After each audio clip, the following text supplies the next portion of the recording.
Após o pastor Ficou Marco feio, hein, Feliciano Gênesis? afirmar no Eu O Acredito céu se abriu para podcast Jacó. que não conhecia o também pastor No Eliseu Êxodo, Rodrigues, o o céu se vídeo abriu para viralizou nas Moisés. redes sociais e tornou um dos Nos assuntos mais evangelhos, comentados entre se os abriu para internautas Jesus. evangélicos. O pastor Eliseu Rodrigues se referia ao senhor como alguém que fez uma defensiva por ser político. Eliseu Rodrigues, desculpa, quem é Roberto? É amigo nosso, já pregamos junto? Não, eu acho que o senhor não conhece junto com ele, não. Ele é pregador. Desculpa, eu não conheço. Mas o que ele falou? Ele falou que... Ele simplesmente respondeu uns 4 comentários lá que eu vi, só o que eu vi, que o senhor tinha defendido a moça porque o senhor era político. Alguns acreditaram em Marco Feliciano, pois é comum neste meio se comunicar com muitas pessoas, dificultando assim guardar o nome de todos. Mas outros acreditaram que Feliciano fez pouco caso de Eliseu Rodrigues. Então os dois resolveram participar de uma live, a fim de estreitar a comunicação entre eles e acabar com essa polêmica. Depois que nós começamos a falar, eu e o senhor, eu fui procurar, porque eu não lhe conhecia de verdade, o Brasil é muito grande. E parece que nós já tivemos em eventos juntos, mas quando eu chego, o senhor já foi embora. Ou quando eu vou embora, o senhor chega. Não tá perdendo nada, não. O Roberto que me contou tudo, o Roberto que me abriu o seu... Eu fui assistir o senhor pregar. Aí eu falei, ele é pregador, eu não sou um pregador. Eu sou só um contador de história. E o senhor me deu esse talento, né? Eu ensino. Eu prego contando histórias, eu pego um texto bíblico, eu tenho facilidade de memorizar ele e a aplicação dele para o dia a dia. Então esse é o talento que Jesus me deu. Talvez por isso, eu acho que eu sou um dos poucos pregadores do Brasil que as pessoas lembram de mim pelo tema da mensagem. Quando o senhor é pregador, o senhor prega em convenções, tente lembrar aí a última pregação, o tema. Ninguém lembra as minhas, o pessoal fala por tema. O senhor pregou essa, pregou essa, pregou essa, pregou essa. Entre vários assuntos abordados na live, Feliciano e Eliseu comentaram sobre o início de carreira como pastores e as experiências vividas com Cristo e suas maravilhas. Mas Feliciano fez questão de falar sobre notícias gospels que não agregam em nada para o reino de Deus, mas servem para apenas denegrir a imagem de alguns evangélicos. Eu deixo aqui essa palavra para esse pessoal do Assembleia de Valor e esses sites que vivem de conflito, principalmente usando a fé cristã, que não façam isso. Prestam um desserviço ao reino, jogando irmãos contra irmãos, fazendo, às vezes, as pessoas até pecarem. Então, para eles, que eu acredito que são irmãos, são fiéis, são homens de Deus também, eu sei que tem que viver, mas viver do conflito, viver do furdunço, viver do barraco, deve ser muito triste. Uma pessoa tem que esperar o outro cair, esperar o outro errar para poder ganhar o seu troquinho. Amigos, Deus tem coisa muito maior para vocês. Se você está gostando desse vídeo, deixe aqui o seu like, inscreva-se em nosso canal e compartilhe este vídeo com sua família e seus amigos. Assista agora ao trecho da live de Marco Feliciano e pastor Eliseu Rodrigues. História, eu nasci em Ilhéus, Bahia, e ali no bairro Nelson Costa, morávamos na rua da igreja, numa escola dominical. Era o dia do meu aniversário, pedi um presente para os meus pais, eles disseram que não tinham condições e me mandaram pedir o batismo com o Espírito Santo naquela manhã da escola dominical. E Jesus, naquela manhã, por graça, me batizou. O pastor Antônio José falou no púlpito, estou sentindo a presença de Jesus aqui. E pediu que as classes silenciassem, chamou na frente quem queria receber o poder do Espírito, o batismo do Espírito. Meus pais me conduziram à frente naquela manhã, eu fui batizado. A partir dali eu comecei com 5 anos de idade. Naquela manhã eu comecei a repetir os versículos. O pastor me deu o microfone para falar em línguas assim diante da igreja. Eu comecei a repetir os versículos que meu pai me ensinava antes de dormir.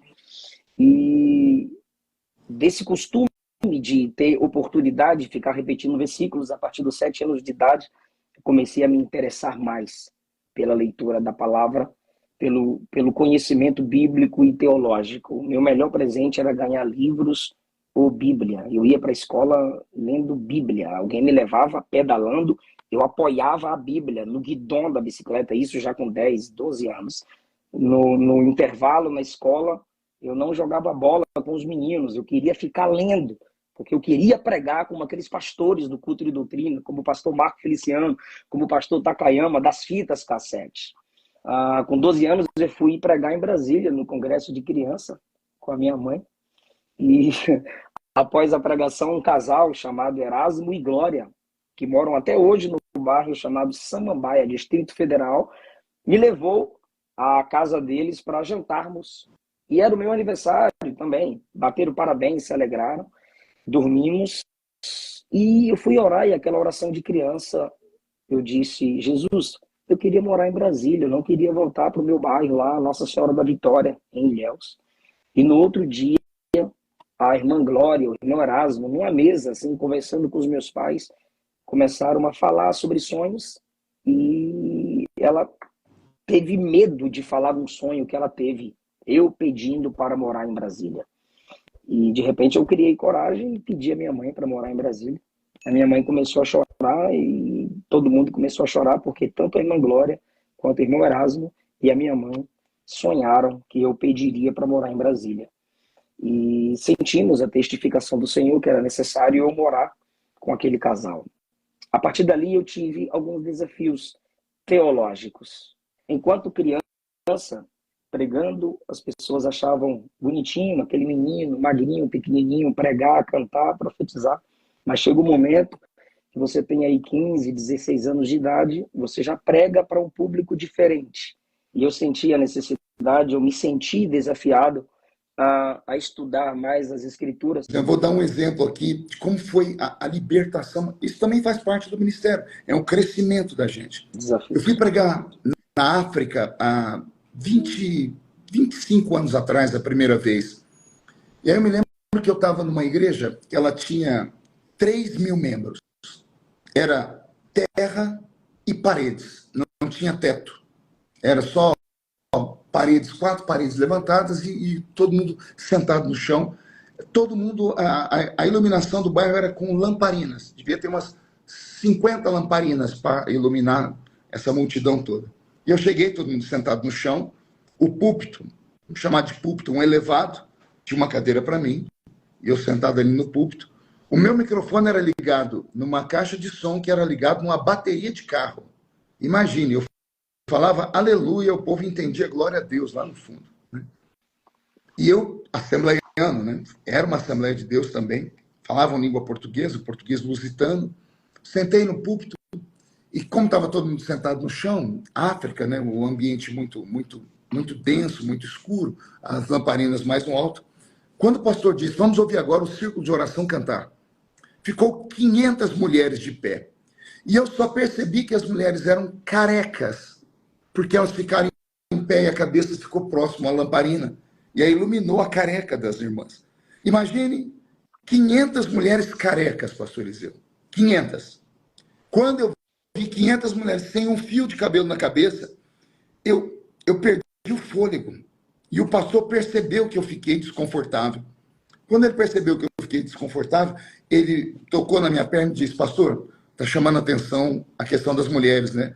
Eu disse, é diferente, né? Eu nunca tinha visto mulheres carecas assim, num grupo tão grande. Aí ele falou para mim com lágrima nos olhos, ele disse, houve um surto de piolho na nossa aldeia. E o surto foi tão grande que foi quase que uma epidemia. E para aliviar as pessoas, teve que vir remédio, aquele pessoal dos médicos do bem, enviados pela ONU, que trouxeram muito veneno. E conseguimos extirpamos da aldeia o surto de piolho. Mas houveram algumas irmãs do ciclo de oração que os piolhos morderam tanto a cabeça delas que elas fez ferida e elas tiveram que raspar a cabeça. Mas elas eram em 500 e 10 rasparam a cabeça. E elas não iriam participar da festa por causa da cabeça raspada. As 490 irmãs chegaram ao seguinte acordo. Se elas não vão, nós também não vamos. Então não vai ter festa. Aí tiveram outra ideia. Então, todas nós vamos raspar a cabeça. 500 mulheres carecas louvando a Jesus. Quando eu vi aquela história, pastor Eliseu, quebrou algo dentro de mim, sabe? Porque eu nunca tinha visto uma prova de amor tão grande dentro da fé. Eu vi pessoas matarem por causa da fé. Eu vi pessoas, por causa da pureza, da santidade, expulsarem outras da igreja. Eu vi pastores, líderes meus, dizendo, fico eu e a Maria aqui, mas só fica 2 santos dentro dessa igreja. E, de repente, eu vejo 500 mulheres. Não tem nada para uma mulher mais caro do que o seu cabelo, né? Porque a mulher é vaidosa por natureza. E essas mulheres deixaram a vaidade delas para rasparem a cabeça. Aquilo já mexeu comigo. Mas aí Deus, quando quer fazer uma coisa perfeita, ele faz. Essas mulheres começaram a cantar, não tinham instrumentos. Os instrumentos delas eram palmas e bater os pés no chão. Começaram a cantar no dialeto delas. E era um dialeto muito lindo, e elas tinham uma harmonia linda, pareciam anjos cantando. E do lado direito do púlpito, sentado no chão, tinha um homem. E ele começou a adorar Deus muito alto. Chamou a atenção. Quando eu olhei para ele, ele estava lá. As pernas dele eram todas enroladas, assim, todas retorcidas. E eu fiquei olhando ele todo retorcido, gritando. Daqui a pouco ele começou a falar, eu queria, Senhor, ter pernas para te louvar como elas, porque elas batiam as palmas e os pés no chão. Pastor Eliseu, aconteceu algo. Raramente eu conto esse testemunho, porque é muito forte. Eu vi quando aquele paralítico foi curado. Foi a primeira cura violenta que eu vi na minha vida. E eu vou contar uma coisa para o senhor e para a nossa plateia, de mais de 10 mil pessoas que estão nos assistindo aqui. Depois que eu vi esse milagre, eu já vi sinais, mas milagres, eu acho que eu nunca mais vi. Porque a Bíblia faz diferença entre sinais, prodígios, maravilhas. O milagre que eu vi foi tão extraordinário que não foi só eu que vi, a multidão toda viu. Quando aquele homem começou a ficar de pé, nós ouvimos literalmente os ossos se juntando. Os ossos falando, trec, trec. Só que não foi só os ossos, foi acompanhado com trovões. Foi uma coisa normal.